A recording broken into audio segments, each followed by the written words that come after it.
é contigo. Aleluia, aleluia, aleluia, aleluia.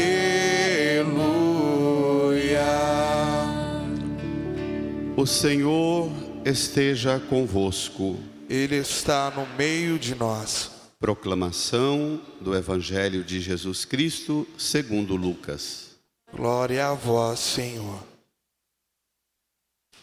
Naquele tempo, no 6º mês, o anjo Gabriel foi enviado por Deus a uma cidade da Galileia, chamada Nazaré, a uma virgem prometida em casamento a um homem chamado José. Ele era descendente de Davi, e o nome da virgem era Maria. O anjo entrou onde ela estava e disse: Alegra-te, cheia de graça, o Senhor está contigo. Maria ficou perturbada com estas palavras e começou a pensar qual seria o significado da saudação. O anjo então disse-lhe: Não tenhas medo, Maria, porque encontraste graça diante de Deus. Eis que conceberás e darás à luz um filho, a quem porás o nome de Jesus. Ele será grande, será chamado Filho do Altíssimo, e o Senhor Deus lhe dará o trono de seu pai Davi. Ele reinará para sempre sobre os descendentes de Jacó, e o seu reino não terá fim. Maria perguntou ao anjo: Como acontecerá isto se eu não conheço homem algum? O anjo respondeu: O Espírito virá sobre ti, e o poder do Altíssimo te cobrirá com sua sombra. Por isso, o menino que vai nascer será chamado Santo Filho de Deus. Também Isabel, tua parenta, concebeu um filho na velhice. Este já é o 6º mês daquela que era considerada estéril, porque para Deus nada é impossível. Maria então disse: Eis aqui a serva do Senhor, faça-se em mim segundo a tua palavra. E o anjo retirou-se. Faça-se em mim segundo a tua palavra. Palavra da salvação. Glória a vós, Senhor. Aleluia, aleluia. Sentados, rezemos por um instante. Também vocês, crianças, vamos rezar no íntimo do nosso coração, pedir ao Divino Espírito Santo que nos conceda a graça de compreender esta palavra, como Maria compreendeu a palavra de Deus em sua vida, e sejamos por esta palavra transformados. Rezemos.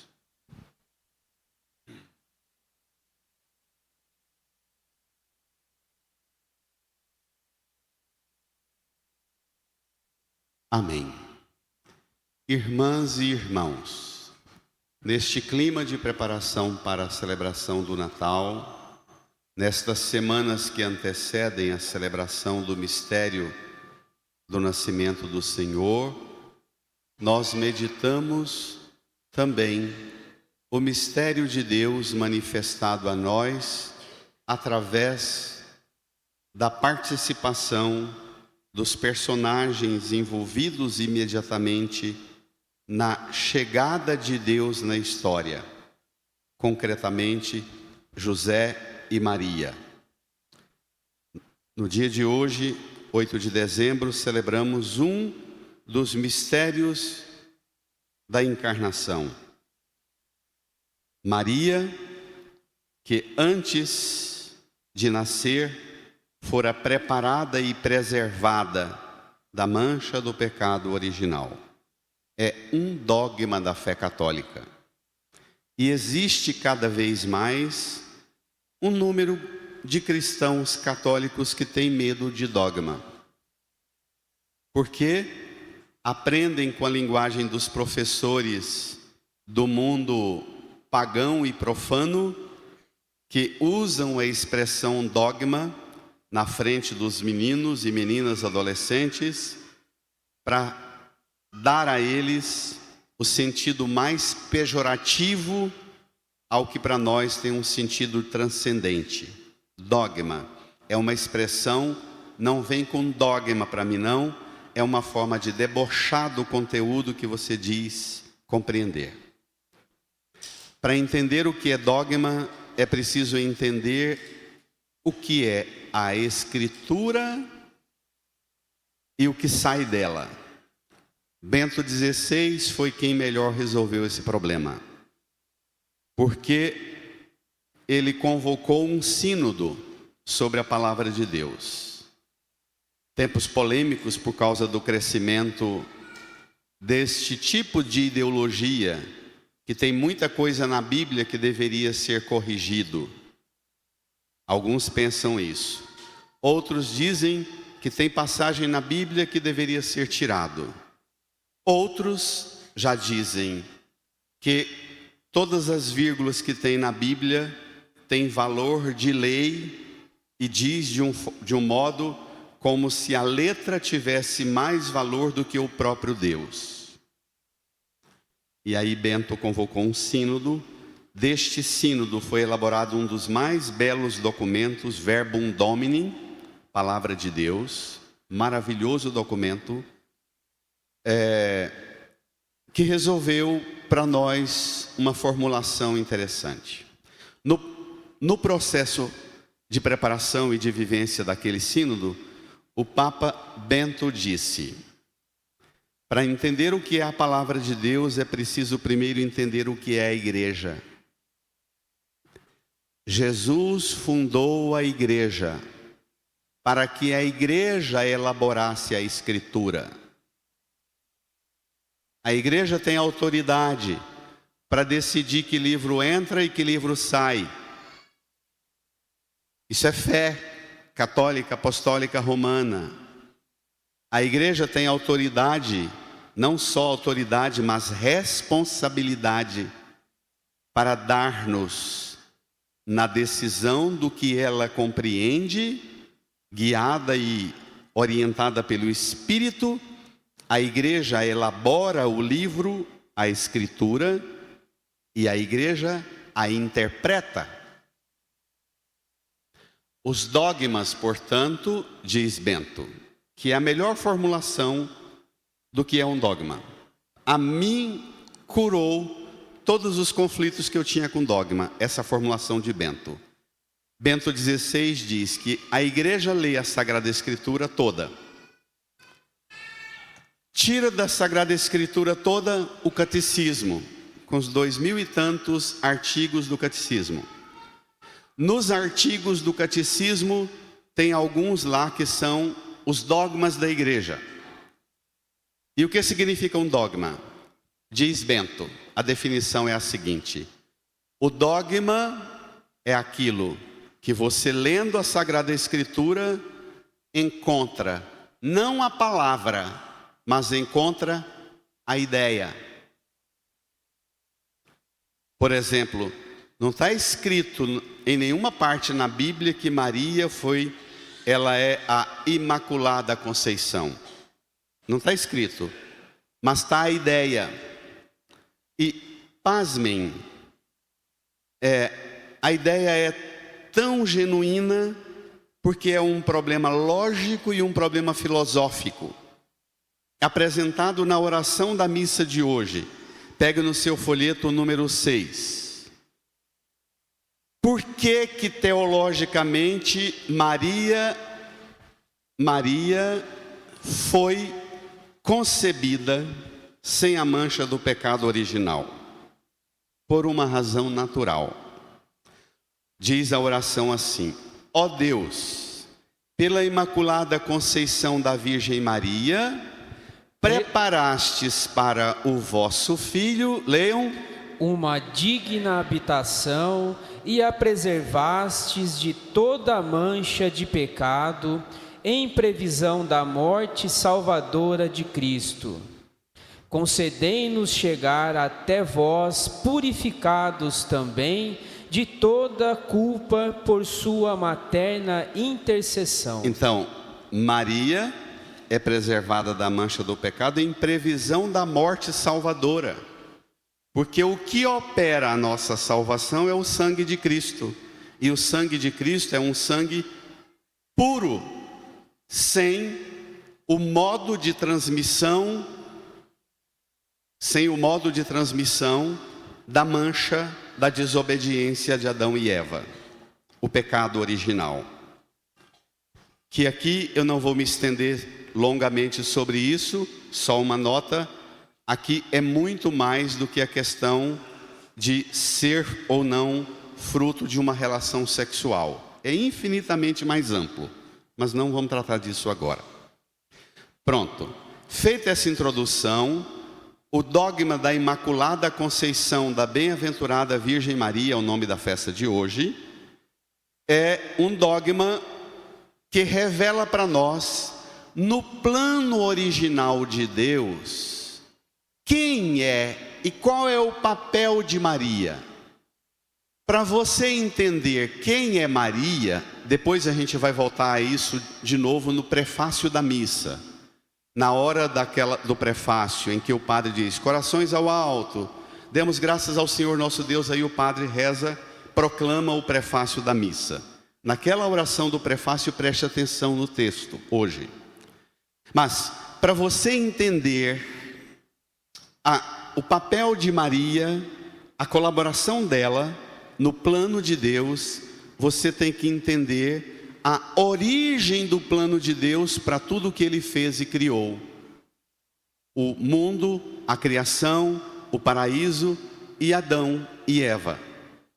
Em que consiste a figura de Maria como resposta de Deus e, por que não dizer, como resposta do anseio humano para corrigir o pecado original.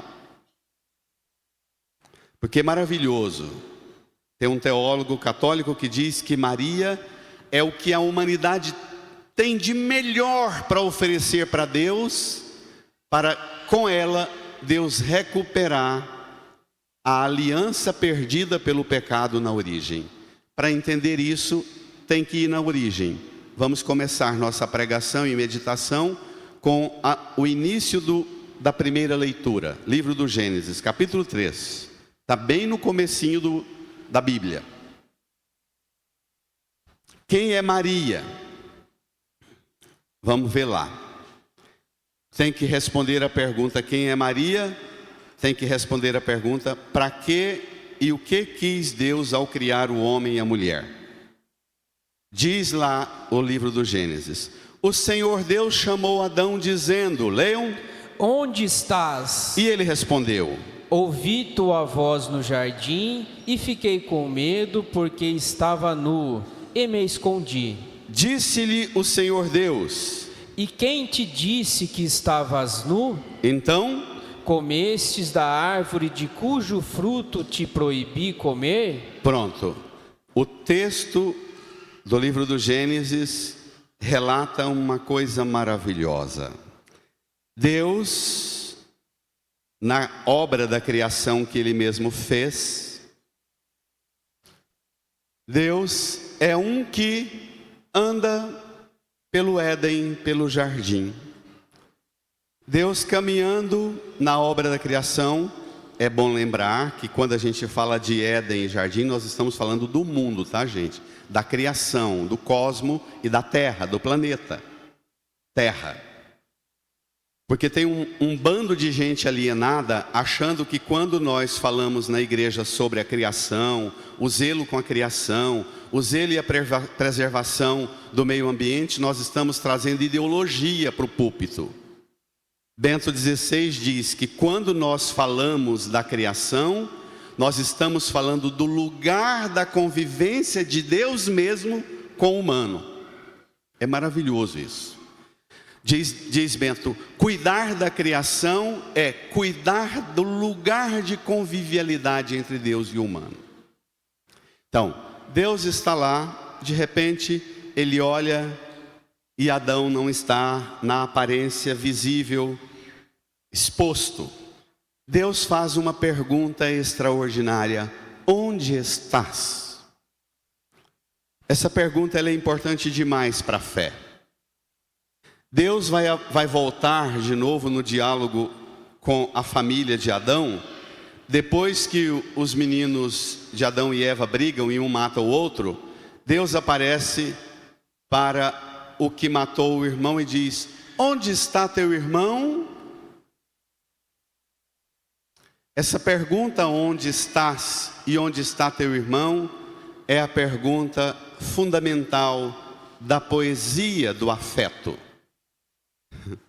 Permitam-me aproximar isso, que o nosso poeta de multidões fez essa formulação, onde estás, com uma pergunta fantástica da música do Roberto Carlos: como vai você? Perguntar onde estás é o mesmo que dizer: como vai você? Não tem pergunta mais poderosa para curar um coração do que ter uma amiga, um amigo, um irmão, uma irmã, um pai, uma mãe, um filho que tem coragem de perguntar, mexer no cabelo do pai e da mãe e dizer: como vai você, pai? Mãe, como vai você? Não é importante? Essa pergunta de Deus a Adão, ela é uma pergunta fundante da relação humana, da implicação mais imediata do porquê a gente vive, conhece e divide o mesmo espaço onde mora, seja a casa, ou seja onde trabalha, ou a escola, ou a igreja, ou o mundo onde a gente habita. Onde estás? Como vai você? Adão diz: ouvi tua voz no jardim e fiquei com medo. Algumas traduções dizem: ouvi o barulho de teus passos no Éden e fiquei com medo. Pronto, aqui está o nó, aqui está o centro do plano divino.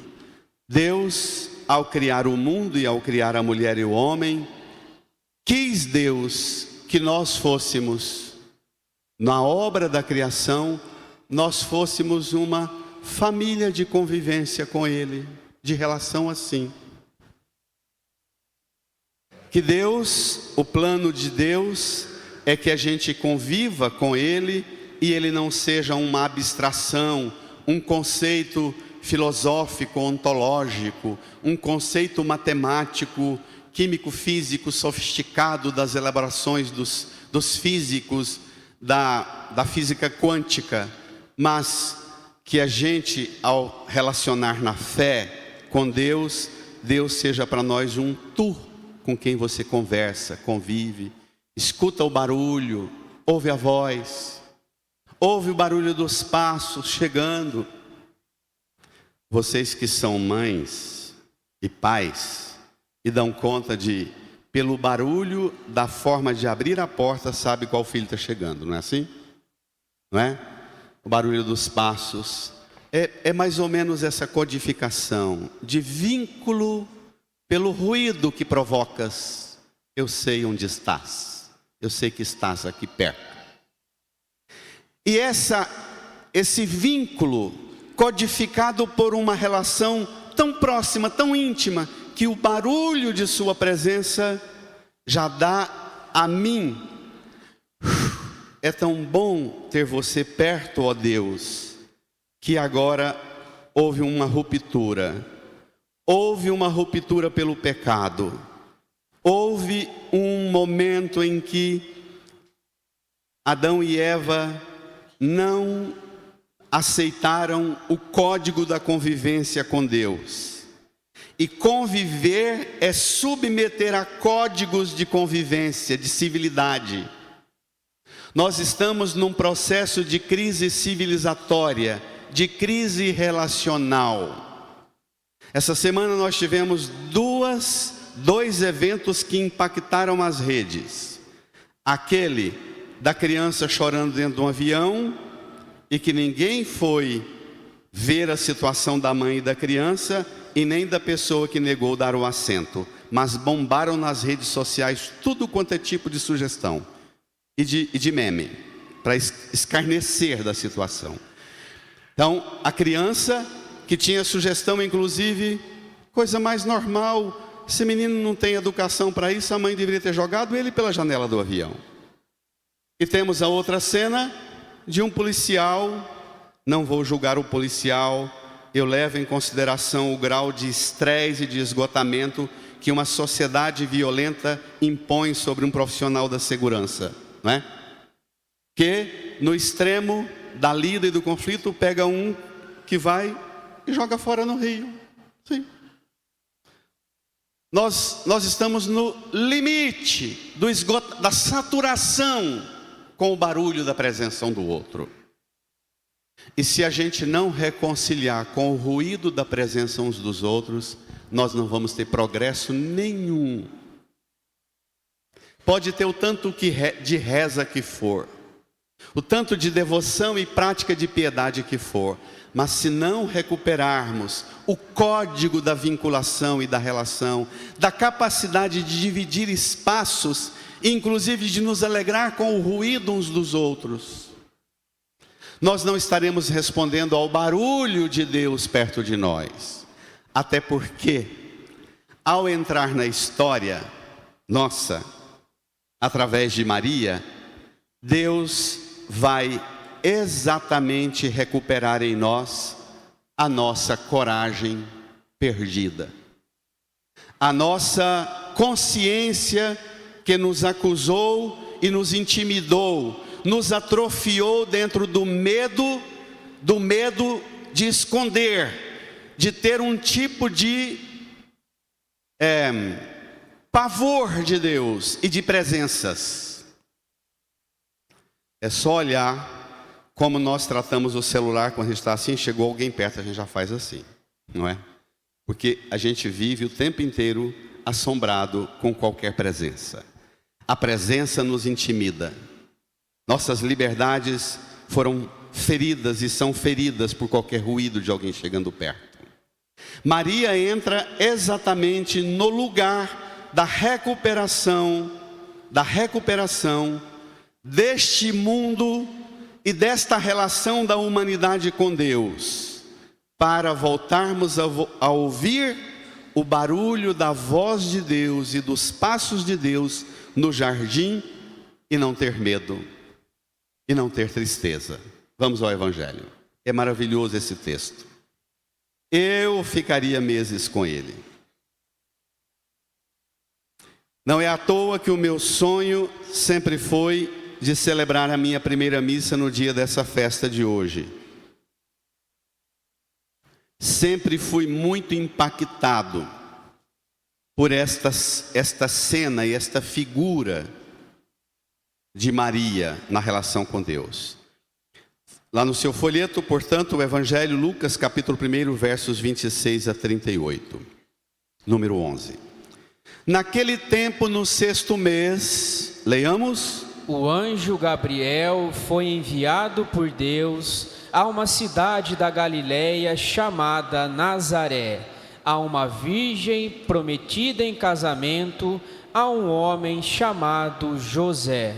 Ele era descendente de Davi e o nome da virgem era Maria. Lucas faz um tipo de catálogo de protocolo introdutório. No 6º mês da gravidez da parenta de Maria, Isabel, lá à frente o anjo vai voltar a esse assunto, vai terminar com este assunto. No 6º mês, o anjo Gabriel foi enviado por Deus a uma cidade e vai localizar e precisar o lugar da ação de Deus. Uma cidade na Galileia, chamada Nazaré, a uma virgem prometida a casamento, a um homem chamado José, descendente de Davi, o nome da virgem era Maria. O anjo entrou onde ela estava e disse, bradem: alegre-te, cheia de graça, o Senhor está contigo. Diferente do barulho que perturbou Adão, não foi? Que incomodou Adão e fez Adão recrudescer, esconder, atrofiar. O anjo, é bom lembrar que a figura dos arcanjos, Miguel, Gabriel e Rafael, eles são tratados na literatura apocalíptica como os arcanjos, aqueles que estão diante de Deus. Eles têm, na descrição da literatura apocalíptica, uma luminosidade diferente dos outros anjos, porque onde eles chegam, eles têm uma feição mais iluminada, porque, diz a literatura apocalíptica, eles carregam no próprio semblante a luminosidade de Deus. Ao viverem na presença de Deus, eles trazem em seu próprio rosto, em sua face, aquele esplendor, aquele brilho da face de Deus. Então, o anjo aqui representa o modo pelo qual Deus se faz presente. Chega na casa, entra na casa de Maria e pronuncia a palavra perdida: alegra-te.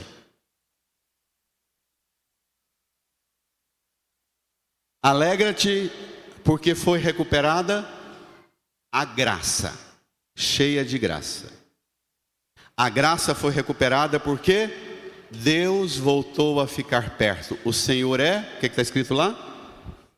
O Senhor está contigo. O Senhor está contigo. Olhe a teologia.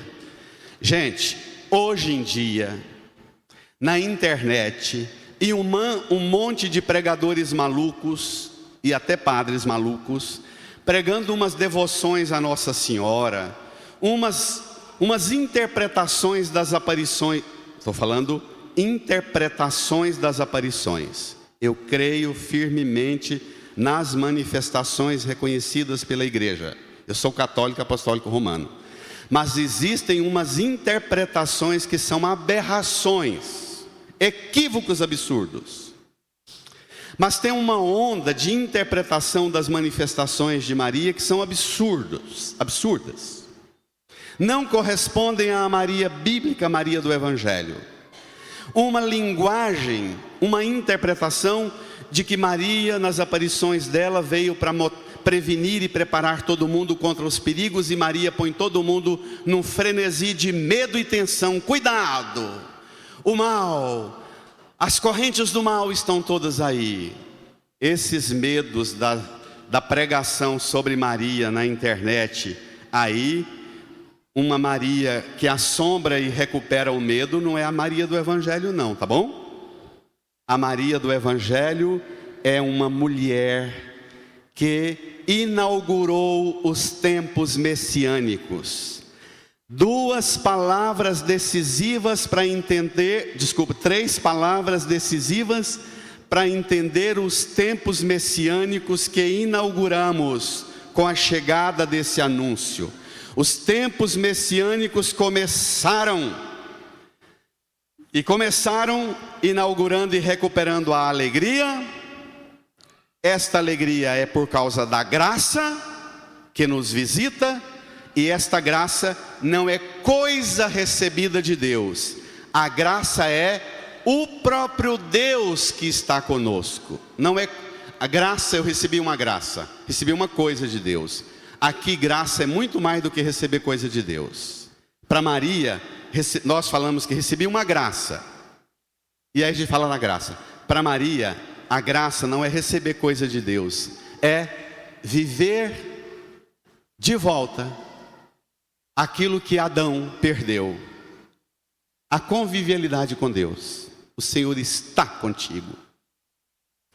Deus, portanto, rompeu com o tempo do pavor, do medo, da culpa, da vergonha, da humilhação, das pragas e maldições por causa dos erros e dos pecados passados.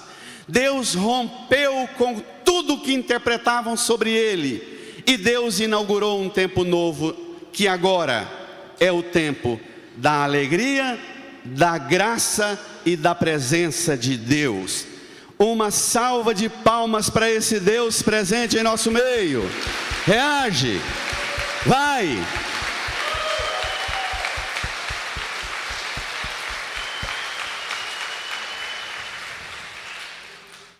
Agora olhe, versículo 29.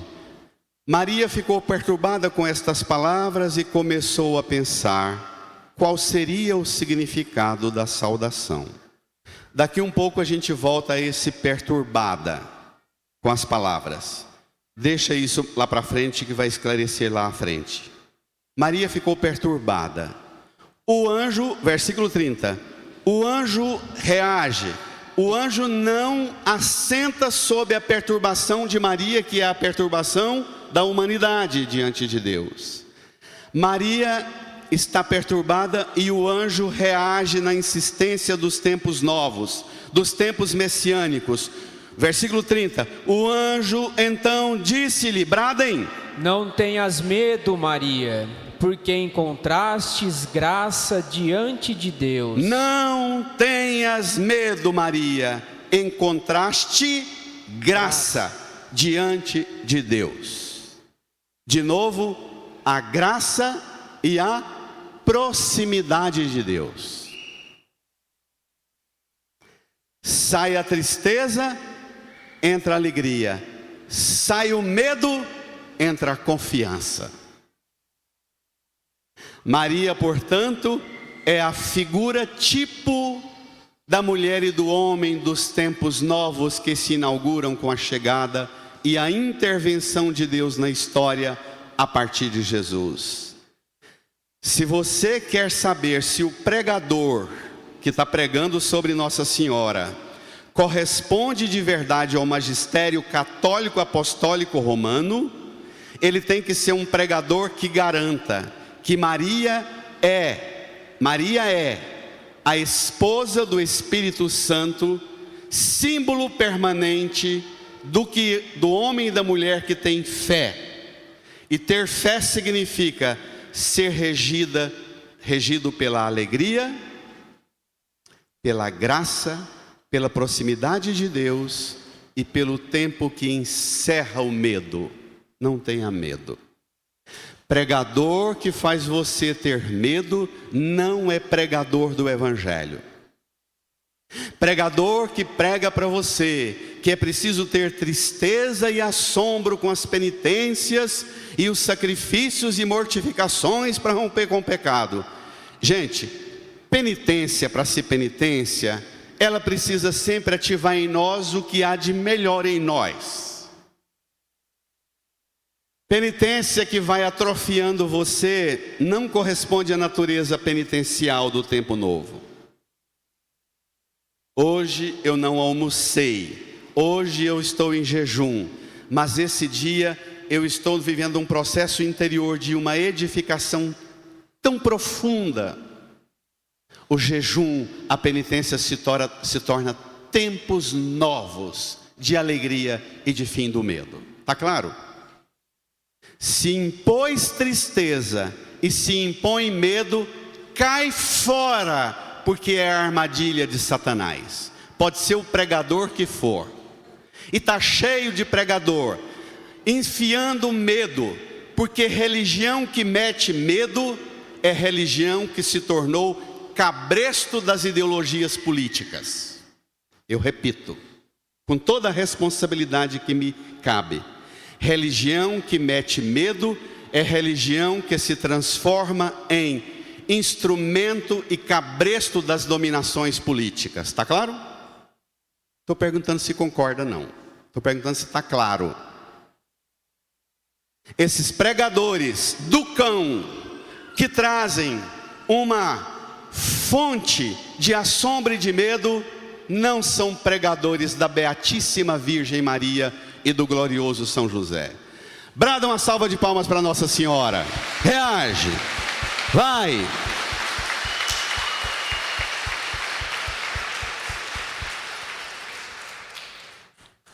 Tem que reagir. Encerra esse tempo de tristeza e de medo. Encha-te de graça.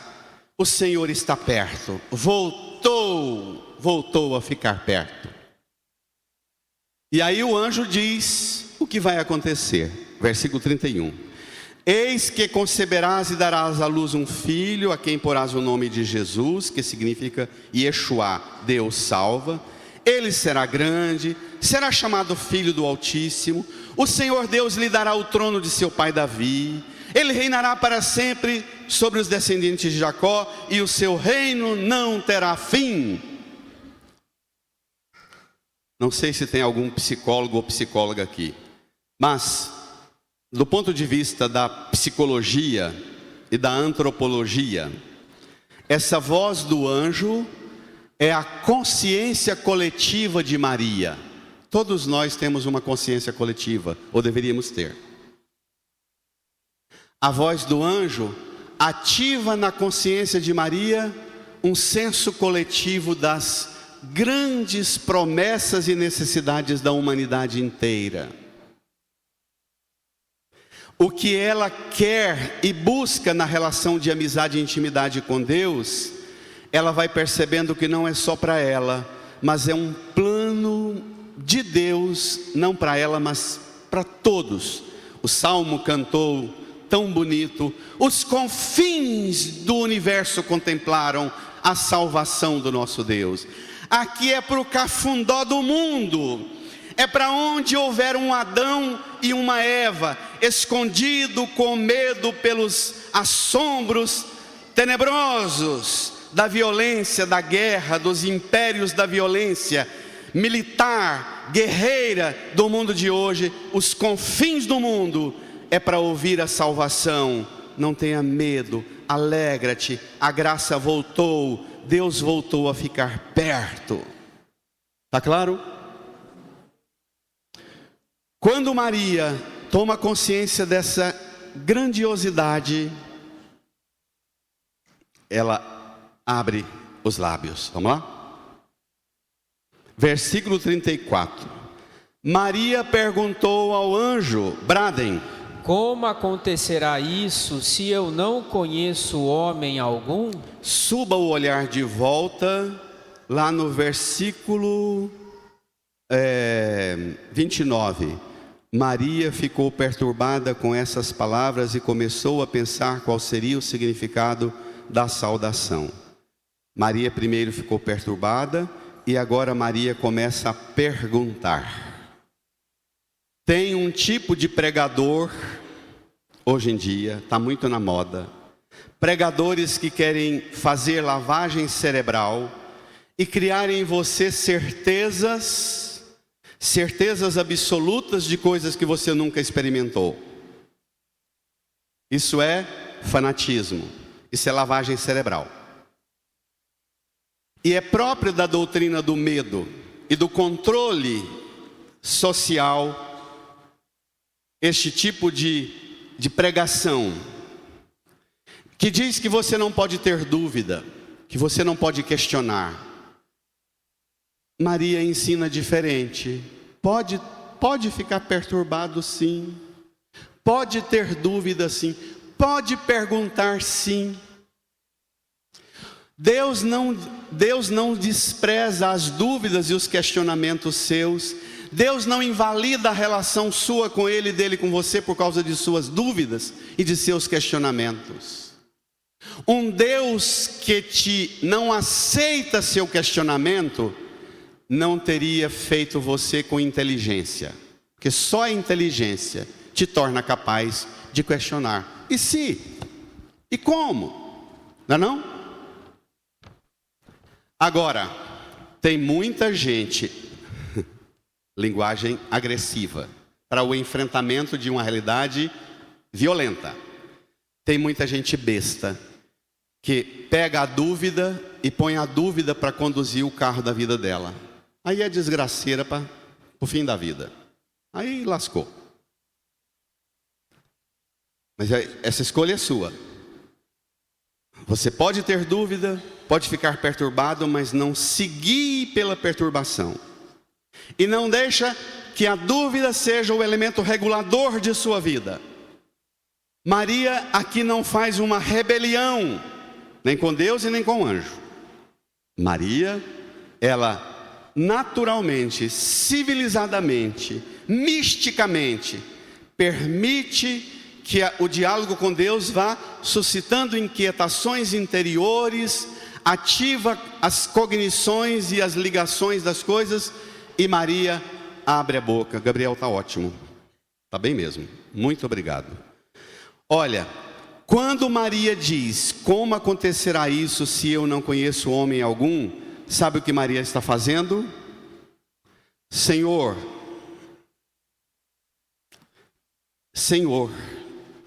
eu tenho limites. E é importantíssimo que você tenha noção dos seus limites. Uma pessoa que sonha, tem ideais, idealizações, ambições, que até conhece os seus potenciais e põe esses potenciais para embrenhar projetos, mas que não tem noção dos limites, vai dar mal. Nem a Beatíssima Virgem Imaculada Maria ficou sem isso, apresentar as dúvidas e os limites. Eu não tenho homem que possa operar hoje isso que o Senhor está pedindo de mim. Você, quando reza, quando fala com Deus, experimenta a graça de Deus ajudar você a descer às profundidades suas e visitar o depósito de suas possibilidades, mas também a consciência de seus limites. Isso é fundamental na fé. Inclusive, o nome disso, Santo Inácio, com os exercícios inacianos, inaugurou uma coisa chamada os exercícios inacianos, exercício inaciano, exercício espiritual, que é chamado de o discernimento. É visitar hoje, como adolescente, como criança, como jovem, um jovem adulto, como pai, mãe, esposa e esposo, hoje, no limite da minha idade,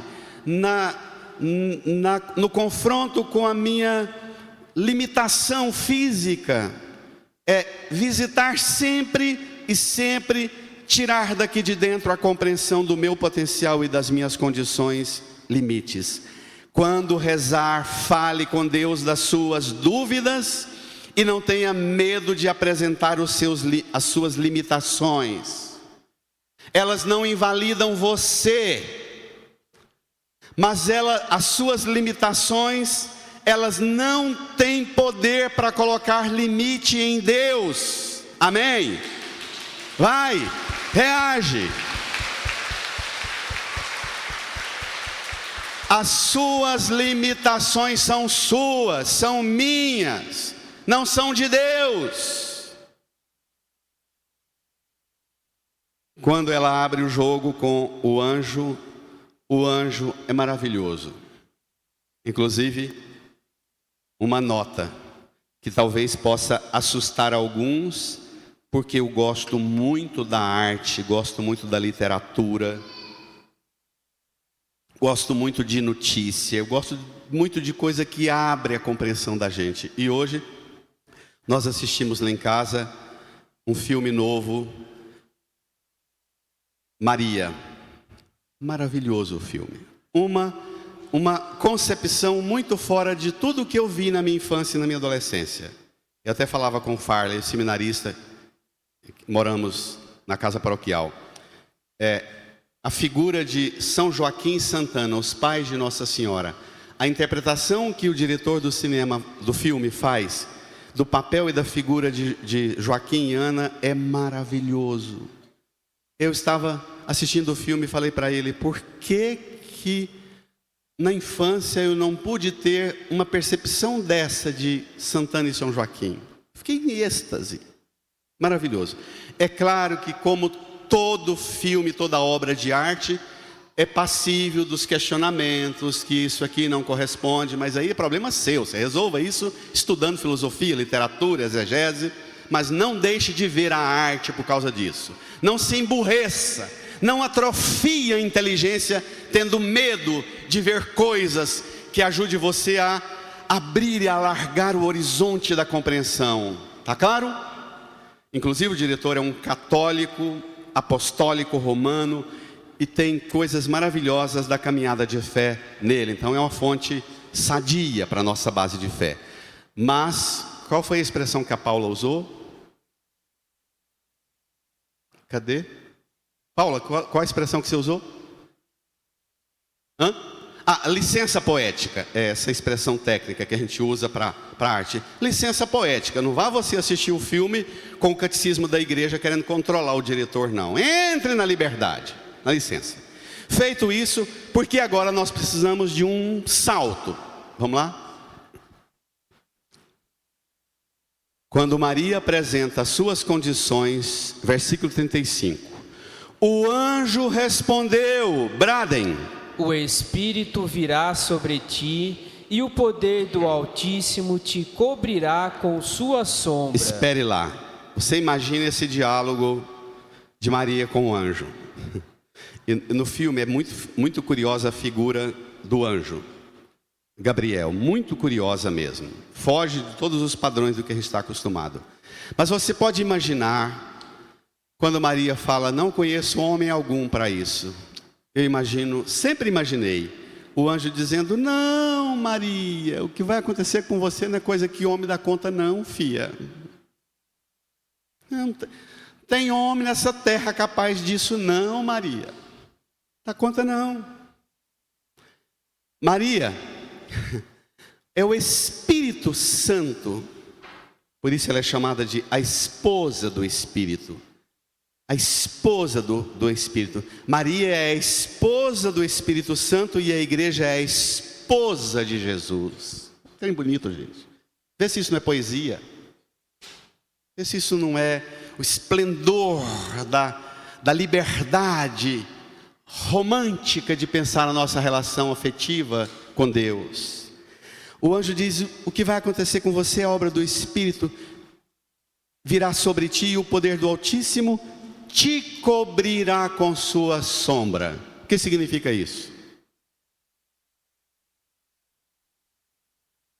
Tem uma cena bonita no filme, que é na hora do casamento dos dois. Prestem atenção, que nós comentamos essa passagem. O Fábio está me dizendo assim, não conta não.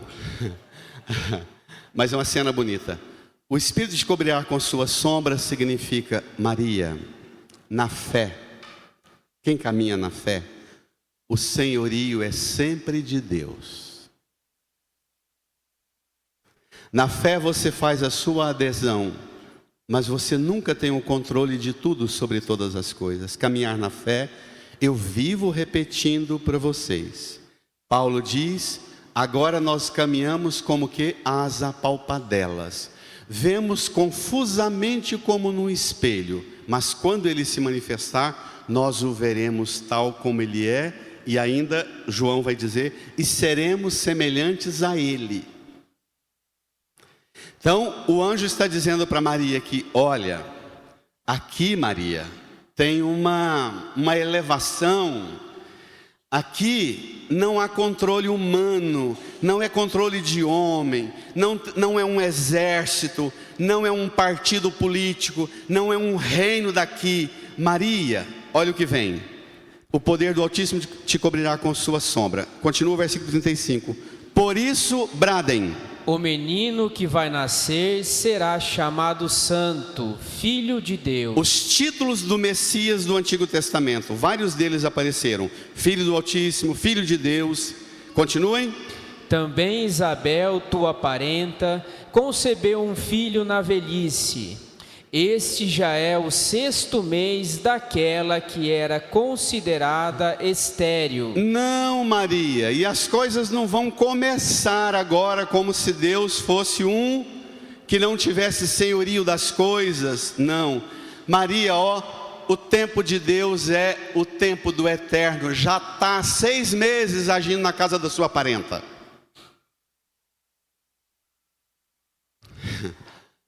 Quando você pensa que Deus vai vir e vai agir, Deus já está na vizinhança sua toda ao redor. Amém? Amém. Falta pouco para você ouvir o barulho dele, da voz dele, dos passos dele, chegando perto de você. Do livro do Apocalipse: eis que eu estou à porta e bato. Quem abrir, eu entrarei e cearei com ele. Deus é um tão perto que toma ceia com a gente. Entra. Jesus diz também na literatura apocalíptica dos evangelhos, ele diz que quando ele voltar, o empregado que ele encontrar trabalhando à meia-noite, 3 da manhã, de madrugada, ele mesmo vai entrar, vai cingir-se, fazê-lo sentar-se à mesa e passando-o servirá. É senhorio, minha gente. Deus não tem medo de ser servo, porque servir não põe limite em Deus. Nossos complexos põem limites em nós. Este já é o 6º mês daquela que era considerada estéril. De novo, o anjo apresenta para Maria as condições de esterilidade de Isabel. Na velhice, concebeu, aquela que era estéril. E termina, versículo 37, bradem, por quê? Para Deus nada é impossível. Igreja, vamos reagir. Levanta sua mão direita aqui para a imagem de Nossa Senhora e brada este versículo, brada. Por quê?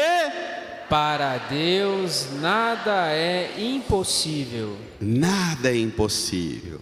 Agora, cuidado.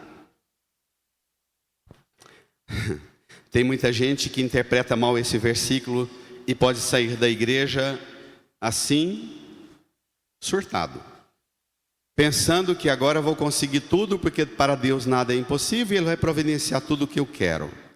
Para Deus nada é impossível se você põe-se a serviço das coisas e dos planos dEle. O senhorio é dEle. A abertura sua é em vista do senhorio, dos planos dEle.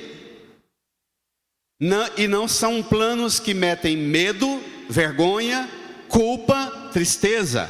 Os planos dEle é que nós sejamos mulheres e homens convivendo com Ele no jardim. Pronto. Dito isso, Maria apresenta as suas limitações, suas condições. Não conheço o homem.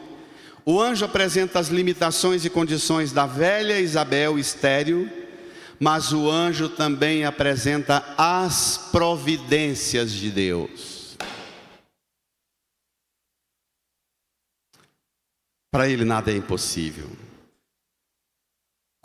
Quando o anjo diz isso, há uma fração de alguns segundos e quiçá de alguns minutos de silêncio profundo entre esta voz do anjo, que é a voz de Deus mesmo, e a resposta de Maria, um silêncio. Deus não é arbitrário. Deus é um tu com quem nós dialogamos.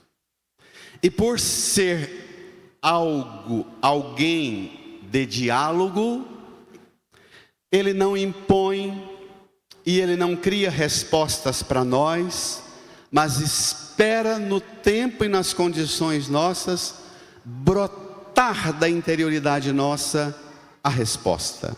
Versículo 38. Maria então disse, brada igreja: eis aqui a serva do Senhor, faça-se em mim segundo a tua palavra. Eu te recomendo hoje na missa, quando você rezar o Pai Nosso, e a partir de hoje, quando você rezar o Pai Nosso, se recorde o tanto que essa fala de Maria lembra o conteúdo do Pai Nosso. lembra? Eis aqui a serva do Senhor, faça-se em mim segundo a tua palavra. É o mesmo que dizer: Pai, santificado seja o vosso nome, venha a nós o vosso reino, e seja feita a vossa vontade, na terra e no céu, aqui em casa, aqui nesse corpo, aqui nesse ventre, aqui nesse útero, seja feita a vontade do Senhor. Amém. E agora eu desço para dizer a licença poética mais bonita de tudo que eu li essa semana. Quando Maria diz isso, tem alguma mulher grávida aqui na igreja? Hoje na missa, fique de pé. As grávidas, tem duas. Fique de pé, as duas, mais alguém? Vamos dar uma salva de palmas para as grávidas.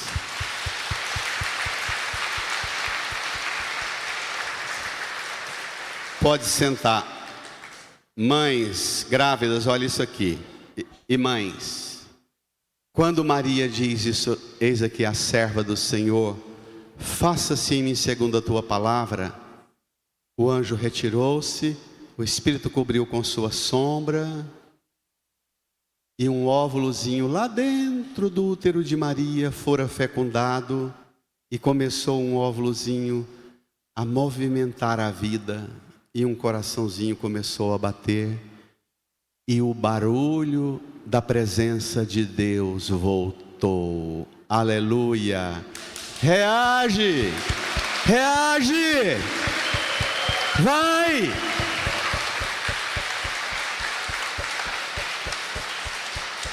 A partir daqui, Jesus vai fazer um barulhão. Na noite do seu nascimento, vai fazer um barulhão para os pastores lá com os anjos. A partir daqui, Jesus vai inaugurar o tempo do barulho de Deus que voltou. Jesus vai visitar e vai tocar o cego, vai tocar o paralítico, vai tocar o surdo, o mudo.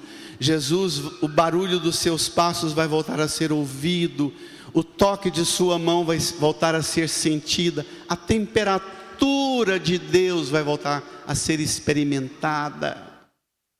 Pensa. A partir desse sim de Maria, vai voltar Deus a fazer barulho para dizer: alegra-te, não tenha medo. Agora é graça, agora é presença e proximidade. Eu queria muito que você inaugurasse os tempos messiânicos na interioridade sua hoje, como Maria inaugurou. Inaugurar os tempos messiânicos aqui dentro do seu coração e dizer: voltou, voltou. Para além de minha esterilidade, de minha velhice, daquilo que eu não tenho, o marido, a esposa que eu queria, que eu idealizei, o filho, a família, o emprego, a profissão, aquilo que eu não tenho, para além, voltou. A presença de Deus garante graça, alegria, coragem e confiança. Incline a sua cabeça. E é hora de você voltar a escutar o barulho da voz, dos passos de Deus no jardim, do seu coração, da sua alma, da sua casa, do seu trabalho, talvez da solidão do seu quarto. O barulho de Deus na solidão dos seus enfrentamentos, dos seus combates solitários, que ninguém tem noção que você enfrenta. Voltar a ouvir o barulho da voz e dos passos de Deus, que em Jesus é tão perto, tão próximo, que toca você, que é corpo e sangue, é pão e vinho, alimento para sustentar você e sua caminhada no seu sim. Renove a sua aliança com Ele.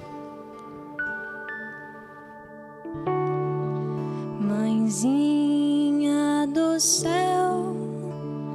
Eu não sei rezar, eu só sei dizer: eu quero te amar. Azul é teu manto, branco é teu véu. Mãezinha, eu quero te ver lá no céu. Mãezinha, eu quero te ver lá no céu. Mãezinha do céu, Mãe do puro amor, Jesus é teu filho, eu também o sou. Azul é teu manto, De pé, branco é teu véu. deixe o folheto no banco, estenda as mãos aqui para a cruz de Jesus. Quero te ver lá no céu. Mãezinha, eu quero te ver lá Reze no comigo. Senhor Jesus, eu creio firmemente que o Senhor, com o Pai e o Espírito Santo, é Deus mesmo, vivo e verdadeiro, presente no meio de nós.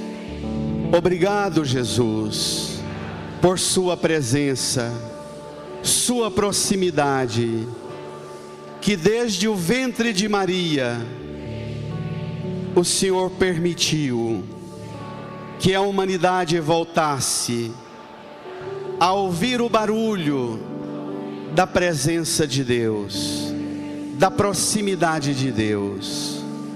Obrigado, Jesus, por nos convidar hoje a sermos também nós, mulheres e homens, como Maria, da alegria, a não ter medo, mas confiança, a experimentar a graça, porque Deus está aqui, está tão próximo de nós, porque o Senhor na cruz, pelo poder do seu sangue, inaugurou a nossa liberdade e deu-nos a graça de um dia também nós andarmos lá no céu e caminhar nas coisas eternas,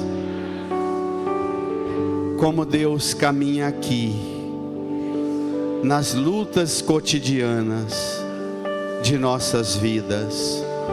Nós caminharemos lá, na presença da glória de Deus. Obrigado, Jesus. Põe a mão no seu coração, incline a sua cabeça, faça a sua oração a Jesus. Agradeça a Jesus por inaugurar em você, no seu coração e na sua interioridade, o reino de Deus, um território de alegria, de confiança, de graça, de presença. Agradeça a Jesus, louve a Jesus, que devolveu à humanidade aquilo que Adão e Eva perderam: a graça, a presença, a amizade com Deus. Obrigado, Senhor. E como Maria, que imediatamente foi visitar Isabel e inaugurar e dançar com Maria, João Batista e Jesus, a alegria do tempo do reino de Deus, se abra à presença e à alegria desse reino, dirigindo a quem está do seu lado com um abraço, deseja a paz de Jesus. Saudai-vos.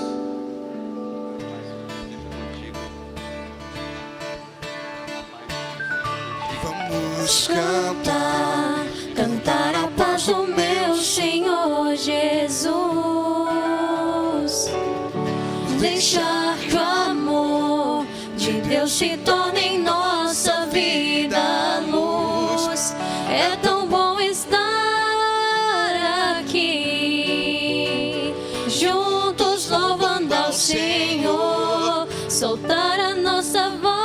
Termina com a salva de palmas para Jesus. Um grito. Uma salva de palmas para Nossa Senhora.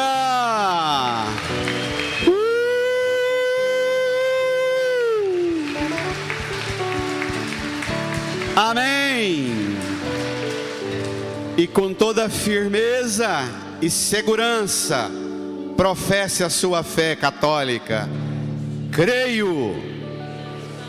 Todo-Poderoso, Criador do céu e da terra, e Jesus Cristo, seu único Filho, nosso Senhor, foi concebido pelo poder do Espírito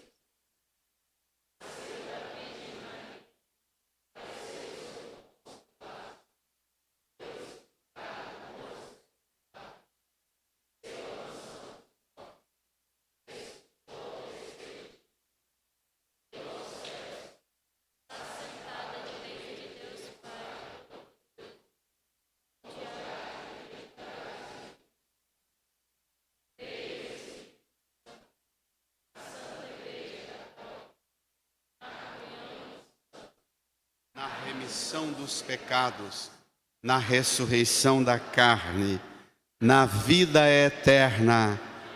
Amém. Ofertemos no altar do Senhor nossa alegria e confiança, cantando.